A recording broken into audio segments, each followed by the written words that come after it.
بسم اللہ الرحمن الرحیم۔ سامعین کرام، آپ سن رہے ہیں اردو کہانی ریشمی رومال اور دل میں تیر۔ یہ اس سلسلے کی آخری اور قسط نمبر 3 ہے۔ مجھے امید ہے آپ کو میری یہ کاوش پسند آئی ہوگی۔ آپ نے اگر ابھی تک میرا چینل مائی وائس سبسکرائب نہیں کیا تو ابھی میرے چینل کو سبسکرائب کر کے بیل نوٹیفیکیشن آن کر لیجئے تاکہ آنے والی ہر نئی کہانی کی اطلاع بر وقت آپ تک پہنچ سکے۔ تمہارے خاوند نے تمہیں تھپڑ کیوں مارے تھے؟ کب؟ اس نے مجھ سے پوچھا۔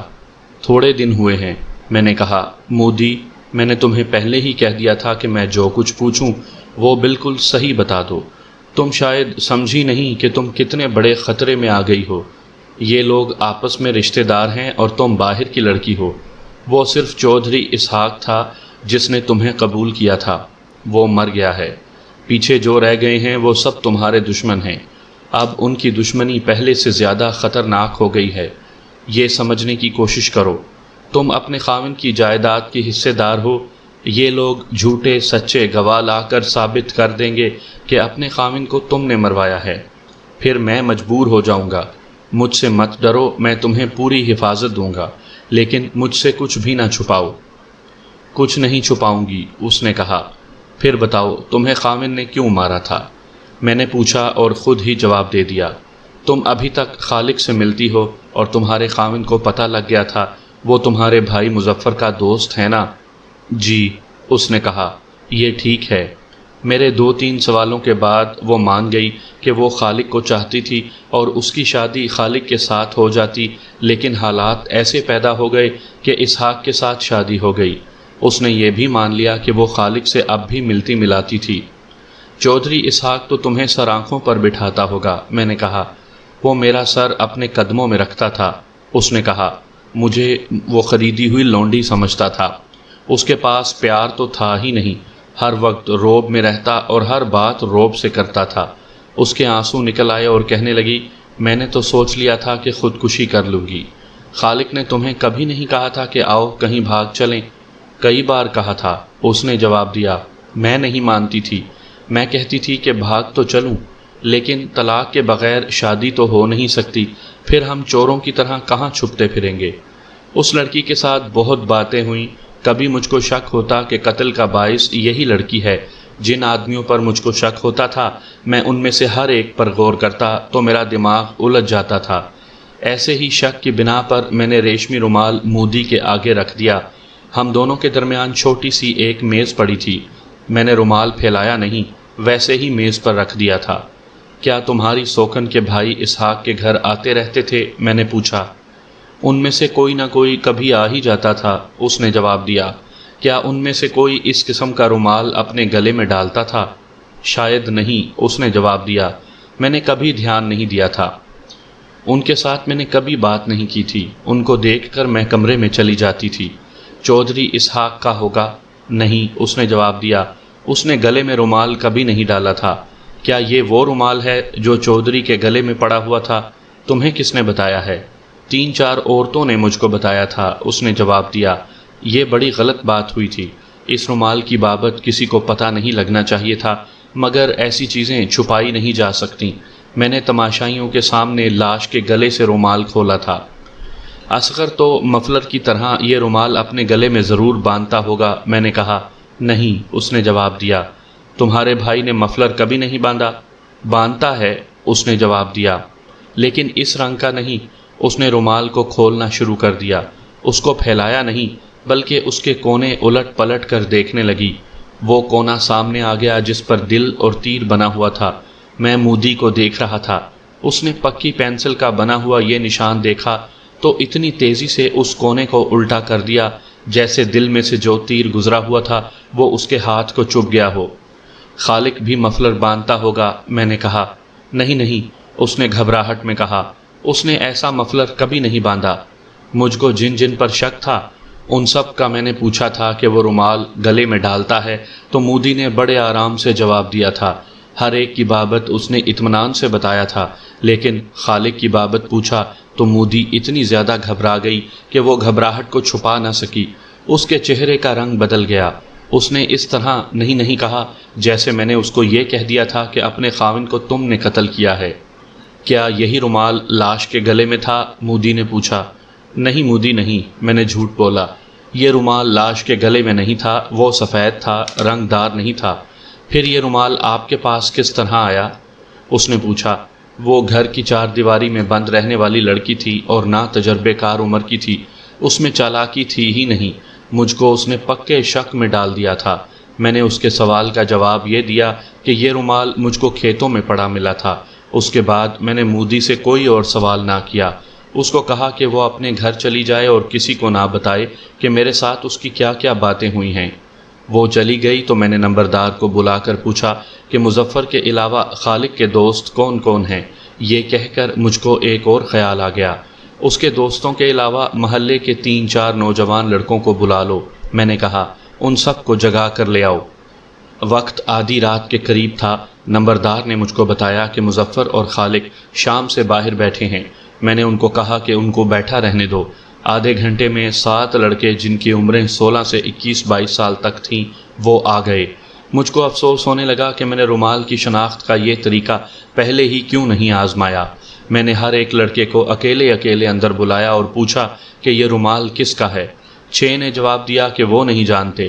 میں نے ان سب سے پوچھا کیا خالق اس قسم کا مفلر نہیں باندھتا تھا یا یہ رومال گلے میں نہیں ڈالتا؟ ان میں سے 4 نے جواب دیا کہ خالق اس رنگ اور اس ڈیزائن کا مفلر کبھی کبھی باندھتا ہے۔ 7واں لڑکا اندر آیا تو اس کے ساتھ نمبردار بھی تھا۔ جناب، نمبردار نے کہا، یہ میرا بیٹا ہے، اچھی طرح سن لے۔ اس نے اپنے بیٹے کو کہا، انسپیکٹر صاحب جو پوچھیں وہ بالکل ٹھیک بتانا۔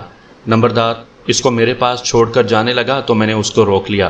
کیا تم اس رومال کو پہچانتے ہو؟ میں نے نمبردار کے بیٹے سے پوچھا اور رومال کا وہ کونا آگے کر دیا جس پر دل اور تیر بنا ہوا تھا۔ اس نے رومال کو دیکھا، پھر اپنے باپ کی طرف دیکھا جیسے اس کو کچھ کہنا چاہتا ہو۔ تم پہچانتے ہو؟ میں نے کہا۔ اس نے ڈھیلی سی زبان میں کہا نہیں، اور پھر اپنے باپ کی طرف دیکھا۔ اس لڑکے کی عمر 17 سال کے لگ بھگ تھی۔ بولتے کیوں نہیں؟ میں نے پوچھا۔ کیا یہ تمہارے کسی دوست کا ہے؟ اگر تم رومال کو پہچانتے ہو تو بتا دو، نمبردار نے اس کو کہا۔ لڑکے نے میری طرف دیکھا، میں سمجھ گیا کہ وہ جواب نہیں دینا چاہتا۔ میں ہنس پڑا۔ کیا خالق تمہارا دوست ہے؟ میں نے ہنستے ہوئے پوچھا۔ جی، اس نے آہستہ سے کہا۔ شاباش، میں نے کہا، میں خوش ہوں کہ تم دوستی کا حق ادا کر رہے ہو، لیکن یہ تو مجھ کو پتہ لگ ہی گیا ہے کہ یہ رومال خالق کا ہے۔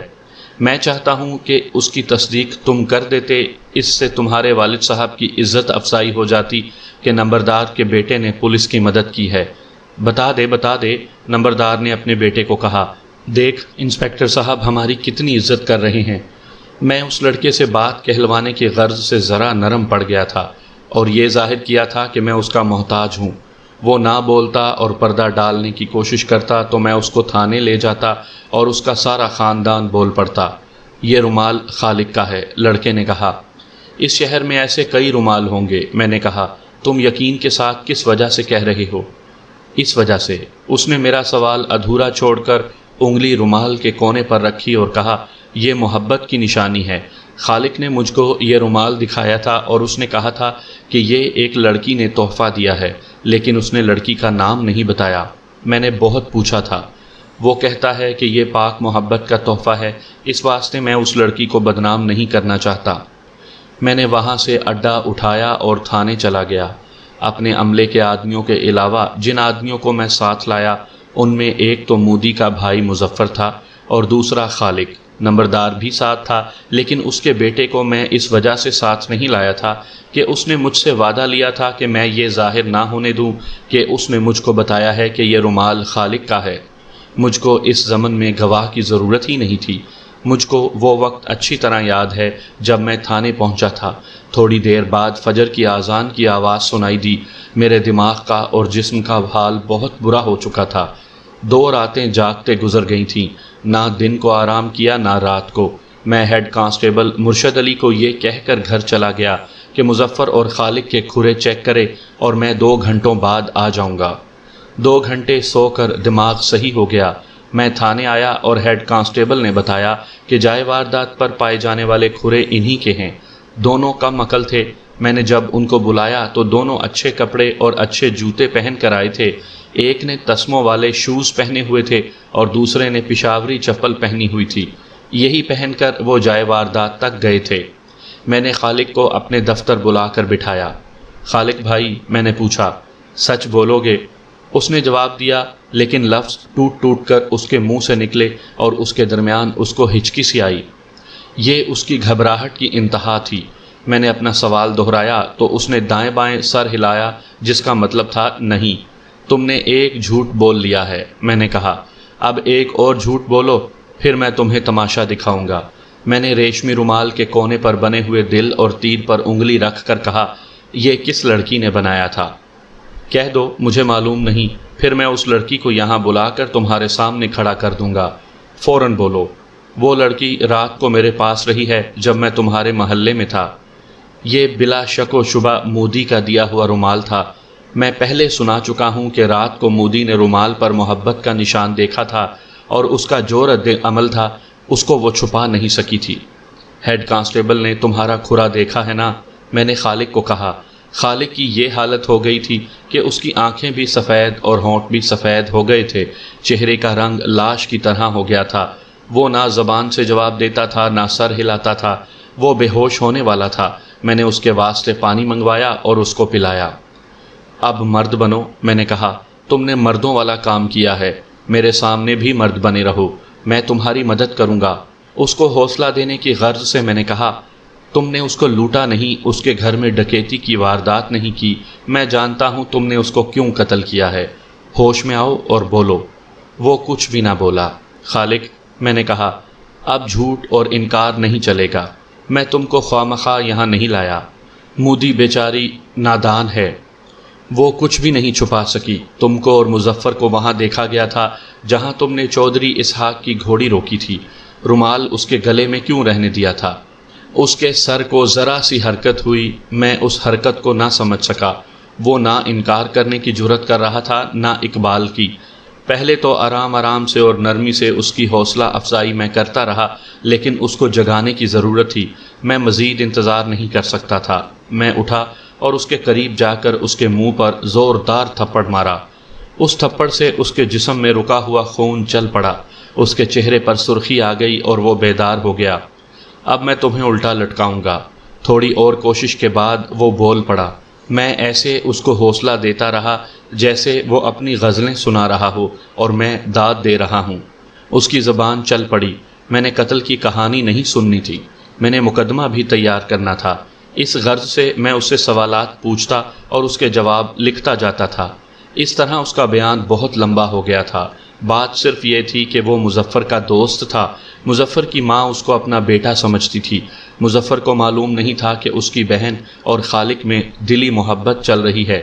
مظفر کی ماں کو معلوم تھا اور ماں کو یہ اعتبار بھی تھا کہ ان کی محبت میں خرابی والی کوئی بات نہیں۔ خالد اور مظفر کی ماؤں نے رشتہ طے کر لیا تھا، لیکن باقاعدہ بات نہیں ہوئی تھی۔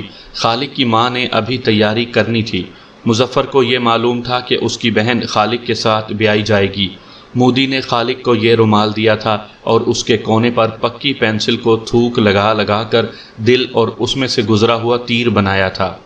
خالق نے مجھ کو بتایا کہ مظفر کو جوئے بازی کا ایسا چسکا پڑ گیا تھا کہ اس کے کہنے سے بھی منع نہیں ہوتا تھا۔ خالق نے یہ بھی بتایا کہ وہ کہاں جا کر جوا کھیلتا تھا۔ خالق کو یہ پتہ نہیں لگا کہ مظفر نے چودھری اسحاق کے گھر سے زیور چوری کیا ہے۔ اس کو اس وقت پتہ لگا جب مظفر کو تھانے بلایا گیا تھا۔ خالق اس کو بے گناہ سمجھتا تھا، لیکن تھانے سے واپس آ کر اس نے خالق کو صحیح بات بتا دی کہ اس نے زیور کی یہ دونوں چیزیں چوری کی تھیں اور دونوں ہار دیں۔ جیتنے والا بھی اناڑی اور بے وقوف نکلا۔ وہ 3-4 دنوں کے بعد ہار اور انگوٹھی ایک سنار کے پاس لے گیا۔ سنار نے چیزیں رکھ لیں اور تھانے اطلاع دے دی۔ بیچنے والا پکڑا گیا۔ اس نے کہا کہ یہ چیزیں مظفر سے جیتی تھیں۔ اس نے 4-5 گواہ پیش کر دیے۔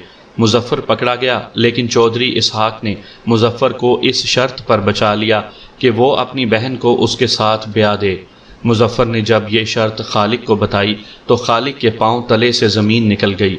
خالق نے مودی کو کہیں مل کر کہا کہ وہ اس کے ساتھ بھاگ چلے، لیکن مودی نہیں مانتی تھی۔ کہیں نکاح پڑوا کر واپس آ جائیں گے۔ خالق نے مودی کو کہا، پھر ہم پر کوئی ہاتھ نہیں ڈال سکے گا۔ میں تو یہاں رہ کر چودھری اسحاق کے ساتھ شادی کرنے سے انکار کر سکتی ہوں۔ مودی نے کہا، لیکن میں تو بھائی کو بچانا چاہتی ہوں، وہ سیدھا جیل میں چلا جائے گا۔ کیا تم میں اتنی جرأت تھی کہ مودی کو بھگا لے جاتے؟ میں نے خالق سے پوچھا، اور پھر تم نکاح کر کے واپس آ جاتے اور اعتراض کرنے والوں کا مقابلہ کر لیتے۔ جرأت کی بات کرتے ہیں؟ اس نے کہا، کیا قتل بزدل کیا کرتے ہیں؟ آپ میرے بارے میں محلے کے کسی بھی آدمی سے پوچھ لیں کہ مجھ میں کتنی جرأت ہے۔ چودھری مر گیا ہے، وہ زندہ ہوتا تو آپ اس سے پوچھتے۔ اب تو گواہی دینے والا کوئی نہیں رہا۔ میں مودی کے ساتھ اس کی شادی سے پہلے اس کو ملا تھا اور اس کو کہا تھا کہ چودھری صاحب، مظفر اور مودی کے سر پر ان کا باپ نہیں ہے، آپ ان پر یہ ظلم نہ کریں۔ چودھری نے مجھ کو ڈانٹ دیا تھا۔ میں نے اس کو کہا تھا کہ چودھری، تمہاری زندگی کے دن تھوڑے رہ گئے ہیں اور اب 5-6 دنوں کی بات ہے۔ چودھری نے مودی کو اس قصور پر مارا تھا کہ وہ مجھ کو ملتی ہے۔ چودھری کوئی معمولی آدمی نہیں تھا، اس سے لوگ ڈرتے تھے۔ اس نے اپنے مزاروں میں 2 بدماش رکھے ہوئے ہیں۔ میں نے چودھری کو راستے میں روک کر کہا، چودھری، تم نے اپنی موت کو آواز دے ہی لی ہے۔ اس نے بدماشوں کو میرے خلاف استعمال نہ کیا، اس کے بجائے میرے ابو اور بڑے بھائی کو کہا کہ اپنے لڑکے کو سنبھال کر رکھو۔ میرا بڑا بھائی اس طرح سر اٹھا کر دھمکی دینے والے کا سر نیچا کرنا جانتا ہے۔ اس نے چودھری کو جواب دیا کہ میں تمہارا روب نہیں مانوں گا۔ سامعین کرام، آپ سن رہے ہیں محبوب عالم کی تفتیشی کہانیوں میں سے ایک کہانی، ریشمی رومال اور دل میں تیر۔ مجھے امید ہے آپ کو میری یہ کاوش پسند آ رہی ہوگی۔